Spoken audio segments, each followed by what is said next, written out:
দর্শক, নির্বাচনের পরিস্থিতি কি এবং সেখানে ভোটাররা কতটা স্বাচ্ছন্দ্যে ভোট কেন্দ্রে যেতে পারবেন, কি হতে পারে ফলাফল, এই সমস্ত বিষয়ে কথা বলার জন্য আমাদের সাথে ব্রাহ্মণবাড়িয়া থেকে যুক্ত হয়ে আছেন মানবাধিকার সংগঠন তরি বাংলাদেশের আহ্বায়ক শামীম আহমেদ। শামীম আহমেদ, আপনাকে স্বাগত স্টার নিউজ ইলেকশনে। এবং আপনার কাছ থেকে জেনে নিতে চাইবো যে এইবারে নির্বাচনের পরিবেশ কেমন দেখছেন?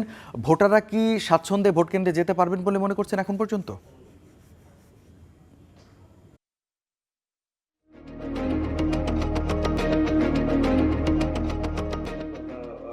রয়ে গেছে যেটা হলো যে আমরা ৫ই আগস্টের পরে যে থানা থেকে যে অস্ত্রগুলো লুট হয়েছে, সরকার পক্ষ থেকে কিন্তু বলা হয়েছে যে এখন পর্যন্ত তারা এগুলো রিকভার করতে পারেনি।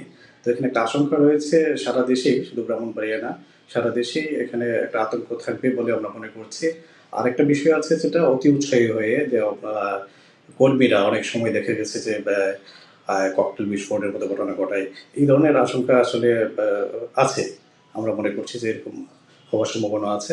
তাছাড়া ব্রাহ্মণবাড়িয়ার বিভিন্ন উপজেলায় কিন্তু এখন আমরা দেখেছি যে দলের বাইরে গিয়ে স্বতন্ত্র প্রার্থীরা যারা আসছেন তারাও নিজেরাও আশঙ্কার কথা বলছেন।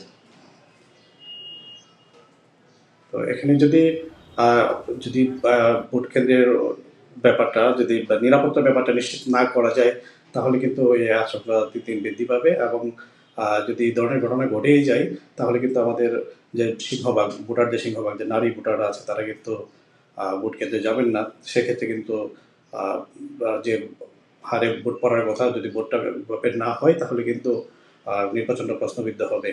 নির্বাচনটা প্রশ্নবিদ্ধ না করতে চাইলে এখানে নিরাপত্তার ব্যাপারটা নিশ্চিত করতে হবে সরকারকে। কারণ এখন দল বিভিন্ন রাজনৈতিক দলেরা বিভিন্নভাবে প্রচারণা করছেন।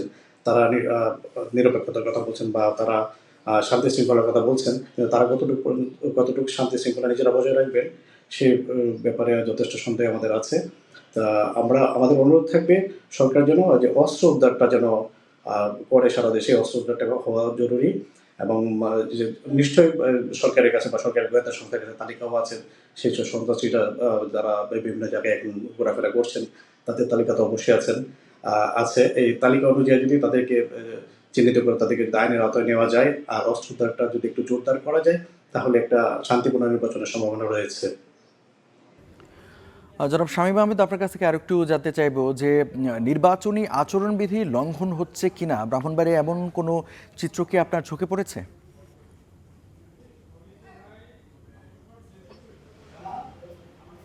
না, এই পর্যন্ত ব্রাহ্মণবাড়িয়ার যে প্রত্যেকটা আসনে দেখা যাচ্ছে যে এরকম কোনো ধরনের অভিযোগ আমাদের কোনো ইয়ে থেকে আমরা পাচ্ছি না। কিন্তু সাম্প্রতিক দুদিন যাবৎ আমরা দেখছি যে সরাইল আশুগঞ্জে যেটা যে হাঁস নিয়ে যে প্রার্থী ওনাকে গিফট দিচ্ছেন বা মঞ্চে হাঁসটা উঠছে, এটাও আচরণবিধি লঙ্ঘন বলে আমরা মনে করছি। তো আশা করি উনিও যথেষ্ট সচেতন মানুষ, উনি হয়তো এগুলো বুঝবেন বা ওনার কর্মীদেরকে সতর্ক করবেন। এছাড়া আর তেমন কোনো কিছু দেখছি না। আর এই সবেমাত্র ৩ দিন হলো চলছে।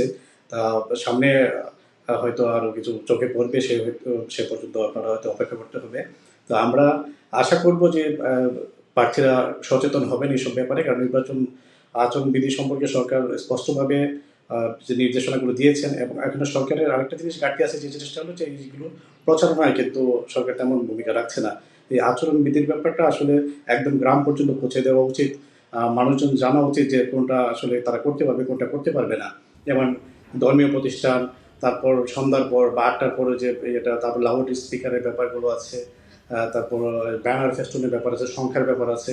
তো এইগুলো সরকার আরেকটু প্রচারণা বাড়ালে হয়তো মানুষজন এগুলো ম্যানেজ করতে পারবে। শামীম আহমেদ, আপনাকে ধন্যবাদ। দর্শক, আমাদের সাথে মানবাধিকার সংগঠন তরি বাংলাদেশের আহ্বায়ক শামীম আহমেদ ব্রাহ্মণবাড়িয়া থেকে যুক্ত ছিলেন।